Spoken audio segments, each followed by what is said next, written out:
Good morning, guys. We just pulled into our little parking lot. The time change, it messes us up every year because from Michigan, out here in Kansas, we're an hour behind. But then, of course, we had the time change last night, so it throws us another hour behind. So, I mean, we're all confused. We think we're on schedule as far as getting out here at a reasonable time before the sunrise. But we figured we'd do our little pre-interview right here in the car before we get out and get ready. Pretty good little wind this morning, but not too bad. Nothing we haven't dealt with already. If you're going to come to Kansas, you're going to deal with wind. And the deer don't have any problem with dealing with it either. So, I'm going to put the decoy out this morning.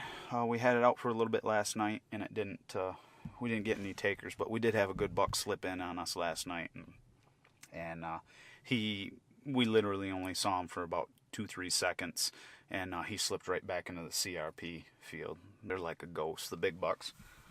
They just kind of come in unexpectedly, and before you even know it, they're gone. So anyway, we're going to get ready, going to get dressed up, make our little walk back to our tumbleweed blind, and yeah, we'll see what happens this morning. Hopefully today's going to be a good day. So glad you guys are along for the ride.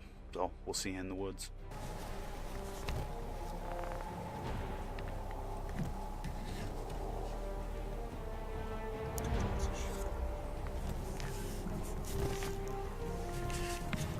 See what happens when you get there.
did we learn today?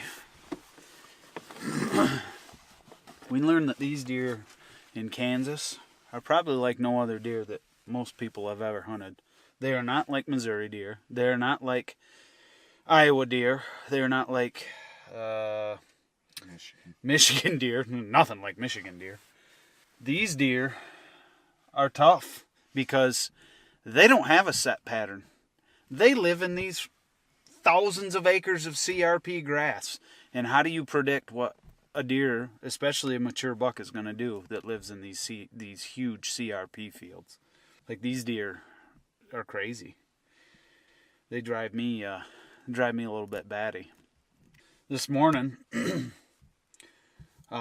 we heard a grunt in the CRP, so I grunted back, and then I hit the can, a little can, doe bleat can, and we had doe decoy out. So we knew he was in there. You couldn't see him. And 15 minutes later, he steps out. And I mean, this buck's a whopper. He's definitely mature. 150s, I'm guessing. Big, tall, just massive. And he was probably 70 yards out. Not a lot of wind this morning. And what he had done is from when the first time we heard him grunt to when I grunted at him and then I hit him with the doe bleat, he had circled and just kept going and got downwind of where he heard the noise come from. And that's what a big buck will do. They'll get downwind and they'll just kind of take it all in. He stepped out, saw the decoy, and he was, he saw it. And then Thad tried to get adjusted to get the camera on him in the seat that he was in. Made just a little bit of a noise in that buck. Just he keyed right into our spot. Of course, we're on the ground, and he just knew something was up. So he basically just wheeled around, took 2 steps into the CRP, and he was gone, just like a ghost, like he was never there. So that was a little disappointing. Thad was pretty mad at himself, but it's a part of hunting. It's how you learn. And we got a lot of things going against us. 1, we're on the ground. 2, he was downwind of us. 3, there's 2 of us, and we have a camera. So, I mean, there's a lot of things that got to come together before we can get a deer to shoot. But it wasn't 15 minutes later. We get a really nice 8-point broken brow tine working right down the edge of the CRP field, and he got to the decoy. He saw the decoy and worked right into it just like he was supposed to, and circled downwind of the decoy, and just, I could have shot him. He was probably 40 yards tops, and he's a great buck, don't get me wrong, but he's just not the caliber of buck that we're looking for out here. So I'm trying to upgrade on what I've got already, so which makes it a lot tougher. He did the same thing the other buck did. Wheeled around, didn't like the decoy, jumped into the CRP, gone. Just like a ghost. That's how fast they come in and out. But anyway, that's how we keep doing things. That's how we learn. So, great morning sit. The wind's supposed to shift this afternoon. We're going to maybe go to a new spot where we set stands the other day, depending on the wind, or we may end up down at one of the green fields. We saw some does and some good bucks down in this green field the other night when we sat there right at dark. So I thought maybe we might make a move to get on them. Anyway, that's my rant for the day. You just got to keep going, logging hours. So we're going to go grab a bite to eat, take a little drive, and then determine what our next step is for the evening sit. So let's do it.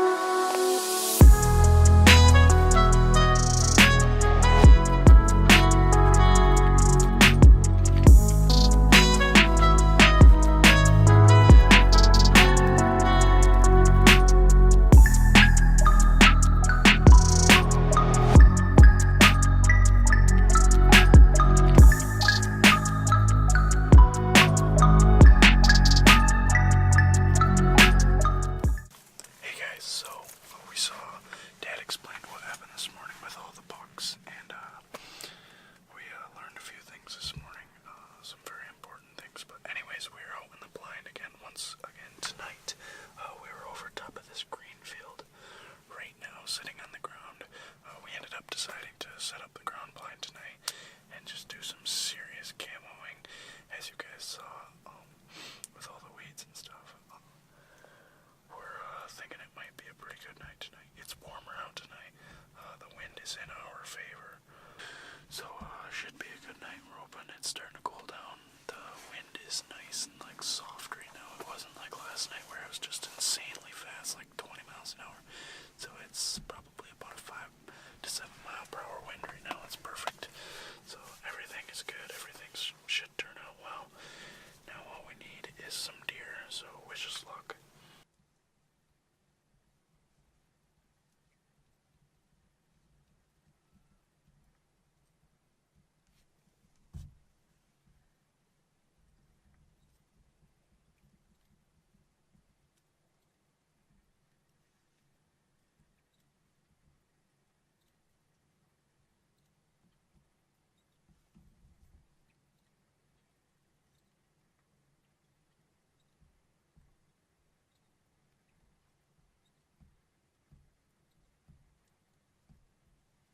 So we're back at the hotel room, eating some dinner.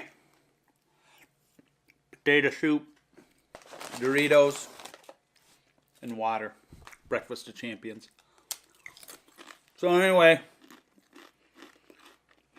we had a great plan set up for tonight. Went down there, took a ground blind down, brushed it all in. Oh, it's perfect. So happy. And ready to do some slinging, some arrow slinging. Deer didn't get the memo. Never saw a deer. So it happens. It's a part of hunting that nobody likes to talk about, but it's a reality that happens to pretty much everybody. You just deal with it and move on. So anyway, yeah. That's going to finish it off for today's hunts. Started out real good this morning. Got some great footage. Saw some great bucks. Had some opportunities. Passed on some opportunities, honestly. But tomorrow's another day. We're going to be at it tomorrow. Hope you guys are enjoying this little series of videos from our Kansas hunting trip. We're having a whole lot of fun doing it for you. And we're going to be here for a whole nother week. Unless something gets put down on the ground sooner, so. And then we'll kind of sit back and see what happens from there. So, anyway, hope you guys are enjoying it. Give this all a big thumbs up. Subscribe, like and subscribe, Pioneer Outdoors. And, yeah, we'll keep the content coming. So, we'll talk to you guys in the morning. See ya!